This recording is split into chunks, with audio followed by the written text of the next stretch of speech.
वेळीच उपचार मिळाल्याने 35% भाजलेली चिमुकली बचावली. शगुन हॉस्पिटलच्या डॉक्टरांची तत्परता.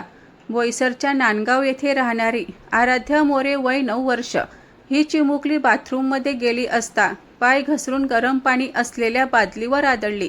या अपघातात आराध्या तब्बल 35% भाजली. ही घटना सायंकाळी सुमारे 7 वाजण्याच्या सुमारास घडल्यानंतर तिच्या कुटुंबियांनी क्षणाचाही विलंब न लावता तिला बोईसर येथील शगुन रुग्णालयात दाखल केले. रुग्णालयात दाखल होताच शगुन हॉस्पिटलच्या डॉक्टर आणि कर्मचाऱ्यांनी तात्काळ उपचार सुरू केले. वेळेवर मिळालेल्या योग्य आणि प्रभावी उपचारांमुळे आराध्याची प्रकृती स्थिर झाली असून ती आता धोक्याबाहेर आहे.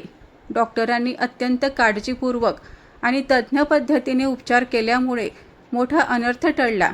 या प्रसंगी रुग्णालयातील संपूर्ण वैद्यकीय पथकाने दाखवलेली तत्परता आणि माणुसकी कौतुकास्पद ठरले आहे.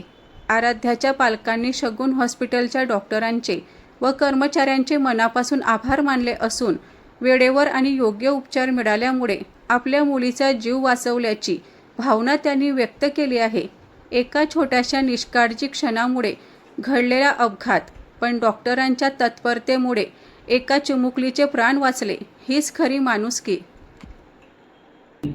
थोडंसं पाण्यामध्ये गरम पाणी म्हणजे बालदीमध्ये गरम पाणी होता, त्याच्यामध्ये तिचा पाय घसरला. तसं ती मागून असं पाय घसरून त्याच्या बालदीमध्येच पडली. तसं मी 2 मिनटात लगेच तिकडे जवळच होतो त्या आंघोळीला जात होते. तर तिकडं मी आलो आणि तिला बालदीमध्ये पडली अशी लगेच काढली बाहेर अशी.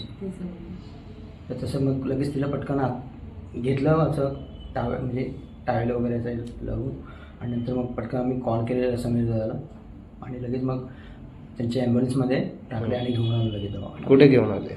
शगुनमध्ये. रिकवर पूर्ण झालेला आहे? पूर्ण रिकव्हरी झालेलं आहे पूर्ण.